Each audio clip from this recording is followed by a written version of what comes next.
इंसान का सपना भी कितना ज्यादा अजीब होता है ना। कभी एकदम खूबसूरत और कभी बहुत खूंखार और डरावना। लेकिन क्या हो अगर यही डरावना सपना एक सच्चाई बन जाए। आज की कहानी बहुत इंटरेस्टिंग है, लेकिन उसको स्टार्ट करने से पहले आप सबसे एक क्वेश्चन पूछना चाहता हूँ। कभी आपके साथ ऐसा हुआ है कि आप सो रहे हो और आपको एक सपना आता है, एक सपने में एक इंसान आता है, लेकिन जब सपना टूटता है तो होश में आने के बाद भी आप उस इंसान को ढूंढने लगते हो। आपको ऐसा प्रतीत होता है कि वो एकदम रियल था, वो कोई सपना नहीं। अब उठने के बाद आप किसी इंसान को तो ढूंढो चलता है, लेकिन आज की कहानी जो रियल स्टोरी है उसमें वो इंसान एक भूत को ढूंढने लगता है। अब देखो, सपने के अंदर से सच्चाई वाले आर्टिकल्स तो बहुत सारे हैं इंटरनेट पे, लेकिन रिसेंटली में मैंने एक ऐसा नया आर्टिकल पढ़ा जिसे पढ़ने के बाद मेरी रूह कांप गई, ट्रस्ट में। क्योंकि उस आर्टिकल में मैंने राघव की कहानी पढ़ी। कैसी बात है 1995 की, जब एक लड़का जिसका नाम था राघव, वो नागपुर में आरपीएफ यानी रेलवे प्रोटेक्शन फोर्स में काम करता था। अगर आपको नहीं पता है कि आरपीएफ वाले कौन होते हैं, तो आप कई बार रेलवे स्टेशन पे जाते होंगे। वहाँ पे जितने भी पुलिस वाले दिखते हैं वो सब आरपीएफ के ही एम्प्लॉय होते हैं, और उन ऑफिसर्स का ये काम होता है कि वो इस चीज का ध्यान रखे कि रेलवे स्टेशन एकदम सेफ हो। ये काफी स्ट्रिक्ट ड्यूटी होती है बाय द वे। अब कुछ लोग होते हैं जिनको दिन में जागना अच्छा लगता है, कुछ लोग होते हैं जिनको रात में जागना अच्छा लगता है, और राघव ऐसा ही था। उसको रात में जागना ज्यादा पसंद था, इसलिए उसने अपनी ड्यूटी को नाइट शिफ्ट में लगवा लिया था। सन 1995 के एंड तक उसका ट्रांसफर हो जाता है दादर मुंबई में। लेकिन नई जगह पर जब वो जाता है तो वो अपने ऑफिसर से मॉर्निंग शिफ्ट मांगता है, यानी दिन वाला शिफ्ट। सबको बड़ा अजीब लगता है क्योंकि राघव तो हमेशा से ही नाइट शिफ्ट वाला इंसान था। लेकिन जब राघव से पूछा गया कि क्यों भाई, क्या हुआ, रात में तुम्हें डर वर लगने लगा है क्या, जो तुम दिन वाली ड्यूटी ले रहे हो? इसके रिप्लाई में राघव बोलता है, मैं एक आरपीएफ ऑफिसर हूँ। मुझे पता है कि इस भारत में ऐसे कौन से स्टेशंस हैं जो बहुत ज्यादा डेंजरस और डरावने हैं, और मुंबई के दादर स्टेशन की पैरानॉर्मल यानी भूतिया कहानियां मैंने अक्सर पढ़ी हैं, इसलिए मैं नाइट शिफ्ट में ड्यूटी यहाँ पर बिल्कुल नहीं करने वाला हूँ। अब शुरू में तो सब लोग शॉक हुए, लेकिन राघव की रिक्वेस्ट को मानते हुए एट द एंड उसे डे वाली शिफ्ट यानी मॉर्निंग शिफ्ट दे दी गई। उसके बाद से सब कुछ नॉर्मल हो गया। वो सुबह उठता था, ब्रेकफास्ट करता था, ऑफिस जाता था और मेक श्योर करता था कि उसको जो भी ड्यूटी असाइन की गई हो, जो भी ड्यूटी उसे दी गई हो, वो उस चीज को अच्छे से निभाए।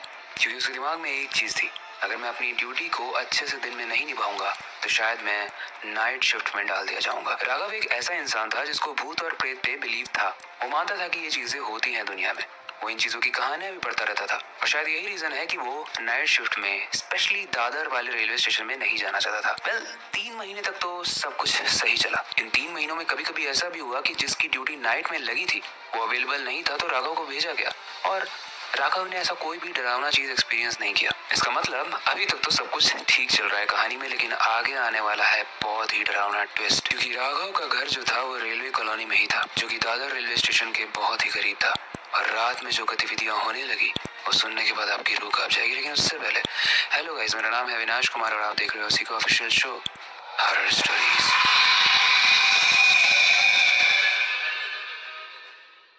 जैसा मैंने आपको बताया कि राघव का घर रेलवे स्टेशन के काफी पास था। एक रात उसको नींद नहीं आ रही थी, तो बस नींद टूटते ही वो उठ गया और सोचता है कि चलो मैं वॉक करके आता हूँ। अब रात के 3 बज गए थे और स्टेशन एकदम पास में ही था, तो वॉक करने के लिए कोई और जगह नहीं थी।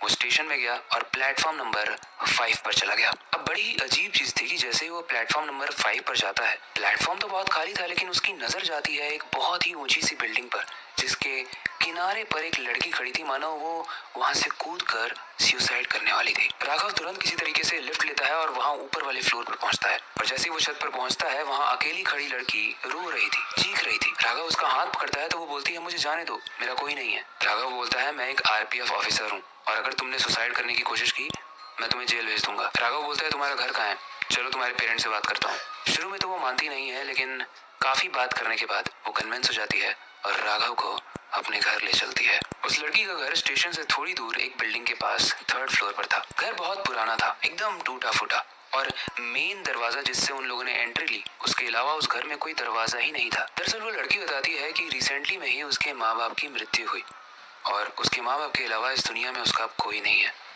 राघव उसकी बात तो सुन रहा था, लेकिन उसके मन में एक और चीज आ रही थी कि यार ये लड़की कितनी खूबसूरत है। वो लड़की दिखने में लगभग 18 से 19 साल की एज की होगी।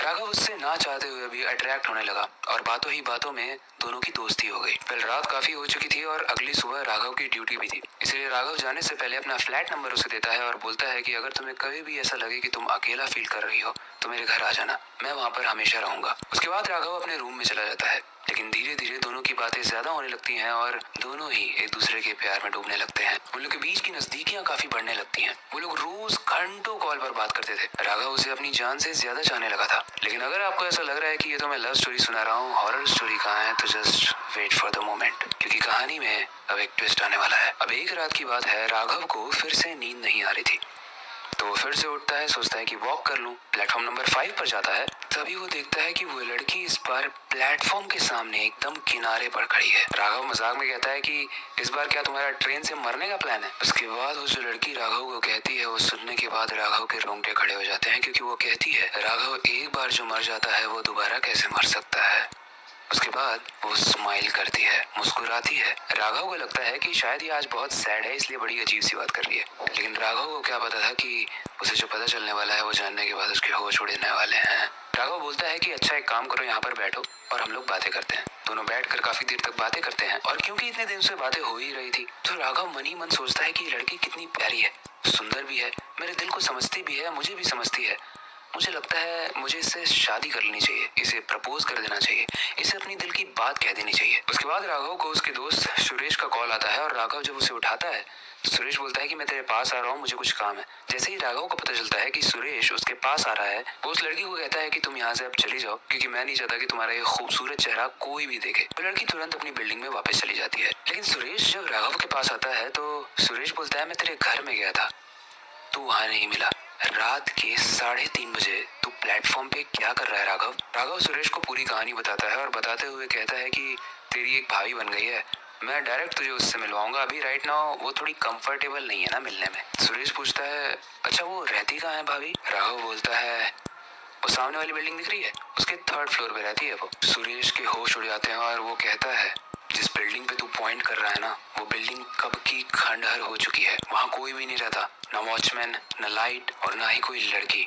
तू वहाँ किस लड़की से मिल के आया है? राघव बोलता है अरे यार बिल्डिंग पुरानी है, थोड़ी खंडहर जैसी दिखती जरूर है, बट लोग रहते हैं और वो भी रहती है, वो 3rd फ्लोर पे रहती है, मैं मिल के आया उससे।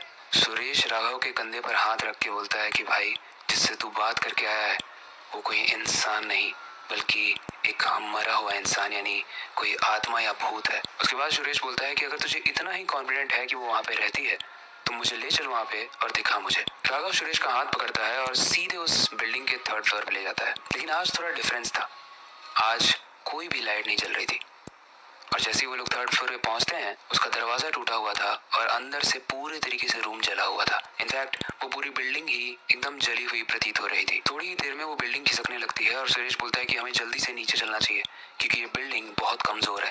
राहुल बोलता है कमजोर है मतलब? उसके बाद सुरेश बताता है कि बहुत साल पहले मुंबई के इस दादर रेलवे स्टेशन पर आग लग गई थी, जिसमें बहुत सारे लोग मर गए थे और ये आग यहाँ के आसपास की बिल्डिंग्स में भी पहुंच गई थी, जिसमें से ये वाली बिल्डिंग पूरी तरीके से जल चुकी थी। यानी इसमें जितने भी लोग थे वो चिल्लाते रहे, हेल्प मांगते रहे, लेकिन कोई भी उनकी मदद नहीं कर पाया। उसके बाद सुरेश राघव से कहता है तुझे याद है तू कहता था कि दादर रेलवे स्टेशन बहुत हॉन्टेड है, बहुत डरावना है? वो क्यों है पता है? क्योंकि इसी बिल्डिंग में जहाँ पे आग लगी थी उसमें जितने भी लोग जले थे उनकी आत्माएं आज भी इसी रेलवे स्टेशन पर भटकती हैं और किसी न किसी रूप में किसी न किसी को दिखती रहती हैं। राघव शॉक में था क्योंकि उसे उस लड़की से प्यार हो गया था और जिस लड़की से उसने प्यार किया था वो कोई इंसान था, कोई भूत थी, या फिर उसकी रात का बस एक सपना। राघव को ये समझ ही नहीं आ रहा था। उसके बाद राघव जब रात में सोने के लिए आंखें बंद करता है तो उसे फिर से वो लड़की नजर आती है, लेकिन जब वो जागता है तो वो लड़की गायब हो जाती है, वो लड़की उसे मिलती ही नहीं है। राघव जब आंख बंद करता है तो वो बहुत खुश होता है, लेकिन राघव जब उठता है तो वो बहुत दुखी होता है और इसी इमोशंस के स्विच के चक्कर में उसका दिमाग मेंटल और पागल होने लगता है और इसी चक्कर में एक दिन वो उसी बिल्डिंग पर जाकर कूद कर अपनी जान दे देता है। वैसी कहानी तो यहीं तक थी। ये कहानी काफी ज्यादा दर्दनाक, स्ट्रेंज, अजीब और डरावनी भी थी। वेल ये तो मैं कह सकता हूँ कि मैंने भी कई बार ऐसे सपने देखे हैं। मतलब जरूरी नहीं है कि किसी लड़की के साथ समय व्यतीत करने गई हूँ, लेकिन ऐसे बहुत सारे सपने देखे हैं जिसमें जब मैं उठता हूँ तो मुझे लगता है कि ये चीजें शायद सपने में हुई हैं जो अब रियलिटी में हो रही हैं, या फिर शायद ये रियलिटी में हुई हैं जो सपने में हो रही हैं, या कई बार इसका एक मिक्स भी नजर आता है। क्या आपके साथ कभी ऐसा हुआ है कि आपने किसी चीज को सपने में देखा हो और सच में एकदम हूबहू वैसा ही चेहरा आपके सामने नजर आए? वेल, हो सकता है अगर जगने के बाद वो चेहरा आपके सामने नजर आ रहा है तो वो चेहरा असली नहीं, कोई मायावी भूत हो। वेल, आपको क्या लगता है आप हमें कमेंट सेक्शन में जरूर बताना। आई होप आज की स्टोरी आपको सुपर इंटरेस्टिंग लगी होगी, थोड़ी सी डरावनी भी लगी होगी और काफी मजा भी आया होगा। ऐसी ही और इंटरेस्टिंग वीडियोस हम बनाने वाले हैं समय के साथ, इसलिए मेक श्योर कि आप इस पेज से जुड़े रहना। बाकी अगर आपके पास कोई सजेशन है या कोई टॉपिक है जिसे आप चाहते हो कि हम आने वाली वीडियोस में कवर करें तो आप हमें कमेंट सेक्शन में जरूर बता सकते हो। बाकी वक्त आ चुका है हमेशा की तरह इस वीडियो को एंड करने का और नई सुपर इंटरेस्टिंग वीडियो पर काम शुरू करने का, लेकिन जाने से पहले मैं हमेशा की तरह एक ही चीज कहना चाहूंगा, अपनी क्यूरियोसिटी को डाई मत होने देना, नई चीजें सीखते रहना, अपने बेड के नीचे और खिड़की के बाहर जरूर देख लेना। मिलते हैं अगली वीडियो में।